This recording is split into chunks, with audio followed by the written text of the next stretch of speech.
when you desire something and you're very far away from it vibrationally, the idea of it just knocks your socks off. You say things like, if that would happen, I would be the happiest person in the world.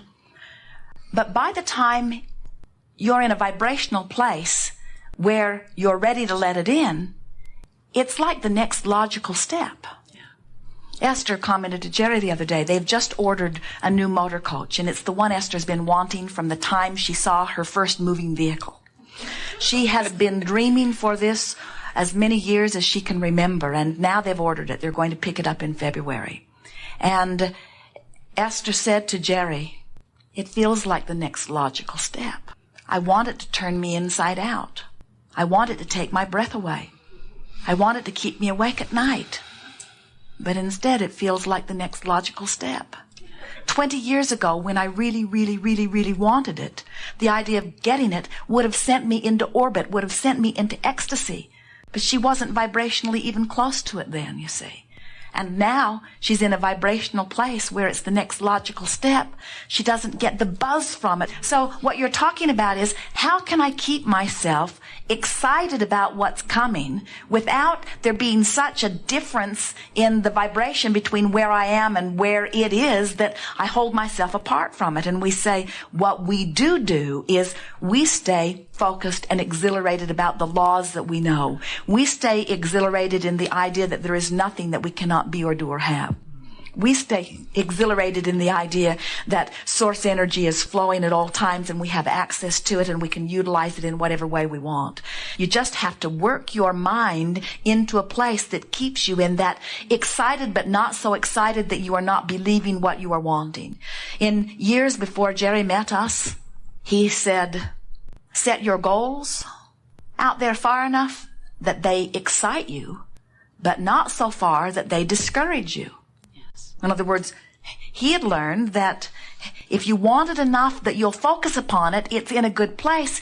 But if you want something that is so far outside your ability to believe it, now you're stretching yourself too far. And today we say, be as specific as you can be about what you want and still feel good.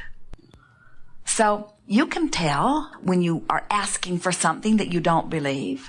And so your work is just to bring yourself into vibrational alignment with it. The reason that we answered the question so bluntly and boldly in the way that we did is that as soon as you come into alignment, then it seems like the next logical step. And you can't have it both ways. You can't be out of alignment and in alignment with it at the same time. And it's that little edge of being out of alignment that makes it feel so exciting. And when you're in alignment with it, then you say, oh yeah, I knew that was coming. Esther laughed, talking about going home some time ago. And she said, oh, I know what that feeling of homesick is. That's that feeling when home makes you sick. And she was being playful about it, but once she began to talk with us about it, we said to her that what that feeling of nostalgia is and what that sort of homesick feeling is that when you go home, the surroundings and the people and the things you talk about and even the fragrances activate within you a vibration that is reminiscent of who you once were. And the vibration of who you were and the vibration of who you are is in conflict. And that's what that feeling is about, you see. And so it's interesting that you bring going home and family up with this feeling of being almost there but not quite letting it in, because it's the same feeling of discord that you are describing. Yes. And that's why we want you to think your thoughts with one goal in mind. How does this thought feel? We watched Esther as she drove across this magnificent vista yesterday, and she would get on a train of thought that was pleasing to her, and then she would just milk it mile after mile after mile after mile. And as soon as it had played out with as much detail as she could get from it, then she would scurry around in her mind for another thought that felt as good. Just determined to hold herself in that good feeling place for no other reason than it feels good to be in that good feeling place. She wasn't trying to save the world or fix the world or motivate the world or change the ideas in the White House. She wasn't trying to do anything other than manage her alignment with self. So that's our encouragement to all of you. That's what really life is about. You're now moment, which is where all of your power is the juncture where you meet you. And the you that you're meeting is a fabulously, brilliantly good feeling you. And sometimes you have to work to achieve alignment with that. Sometimes you have to love yourself when somebody's looking at you and doesn't seem to be loving you. Sometimes you have to love somebody else when they've done something that is pretty unlovable. Sometimes you have to avert your eyes and look someplace where you can feel good because what's in your face doesn't feel good. But you have to care so much more about this relationship between you and you than you do about any other relationship or any other thing. That's the driving, motivating influence within you. And when you get that done, they'll call you a brat. They will. It's true. Because they don't get it. They don't understand. You can't get sick enough to make them well. You can't get poor enough to help them have more prosperity. You can't get confused enough to bring them clarity. In other words, you can't fix them from your place of not being that which they are striving for. You can only be all that you can be. And through the clarity of your example, you may inspire some of them to reach for something more. Now here's the other piece that all dovetails together with what you're asking about.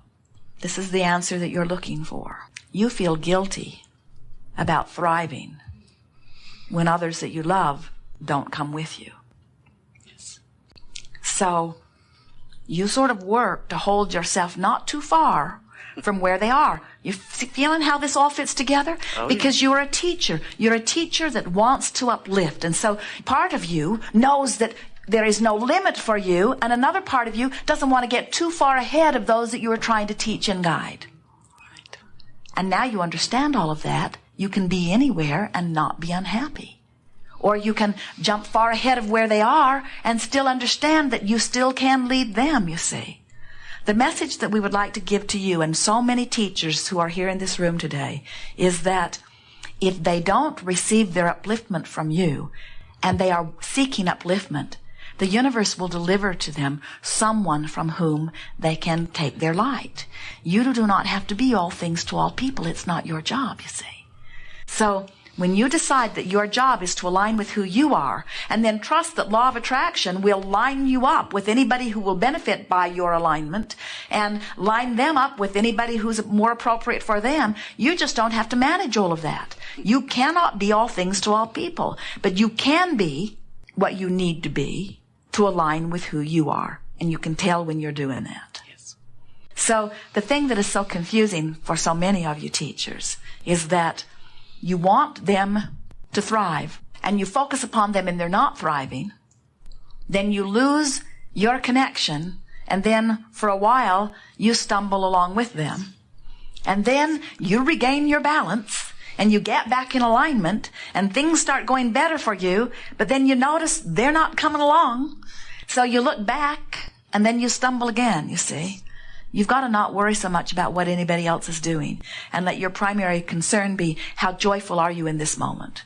And what you will discover is you will lead them through your joy, and you cannot lead them through your pain, or through your empathy, or through your sympathy, or through your concern, or through your worry, or through your awareness that they are not where they want to be. So if we were standing in any of your physical shoes, we would announce to everyone who is near us, nothing is more important than that I feel good. So I've chosen to think only good thoughts about you. They'll say, well, that won't be hard to take. And then you say, which is going to require a certain amount of detachment on my part from you.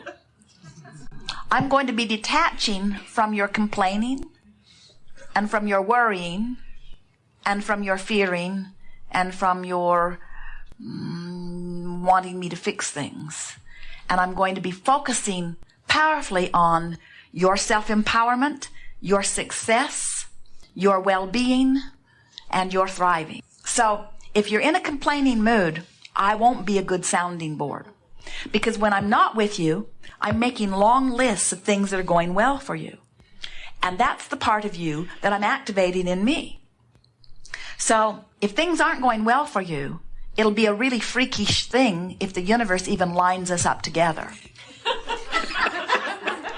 If you show up in my experience while you're complaining, I will admit that I will have to have rendezvoused with you on some point.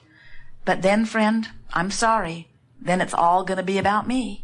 Because the fact that I've rendezvoused with you while you're complaining means I got some cleaning up in my vibration to do. And I'm going to go right to work on it. And I will be able to understand my success when you never again show your complaining face to me.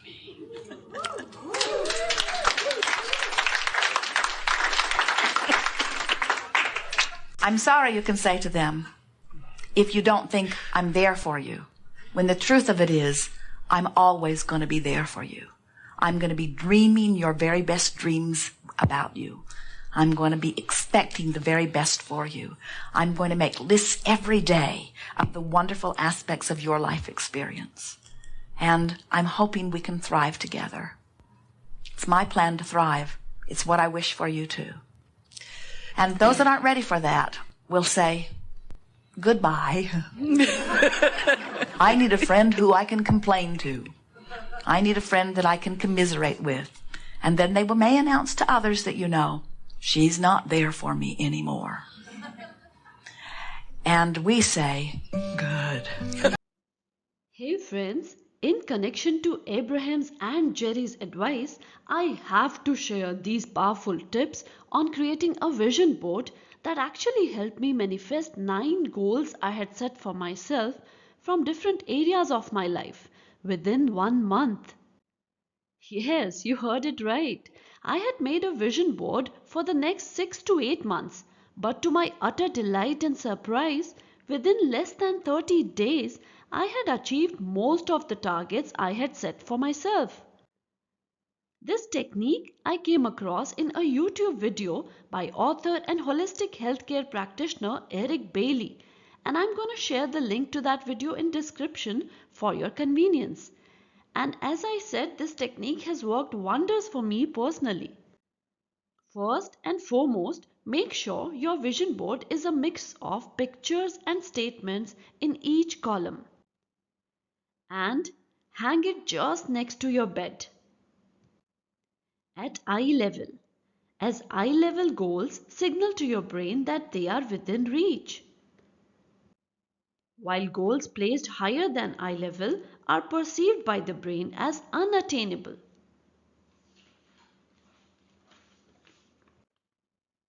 And yes, make sure you read each item on your vision board every single day. And tell your mind, hey brain, you see this? I want this. Now make this happen. And when ideas and inspirations flow while reading your vision board, write them down and act upon them, even if they seem unimportant ideas at the moment or the actions don't make any sense at the moment. Similarly, if fear or doubt arises while reading your vision board, write those feelings down to get them out of your system and keep writing until your vibration is absolutely clear. And once your mind is clear, tear up that paper and throw it away. And remember, a vision board is not a bucket list. Your vision board is for short-term goals to be achieved in 6 to 8 months. Also, keep most of the items on your vision board big enough to excite you, yet small enough so they don't discourage you. And last but not the least, do share about your accomplishments with friends, family, or on the social media. This way, you reinforce to your brain that you are the creator of your life.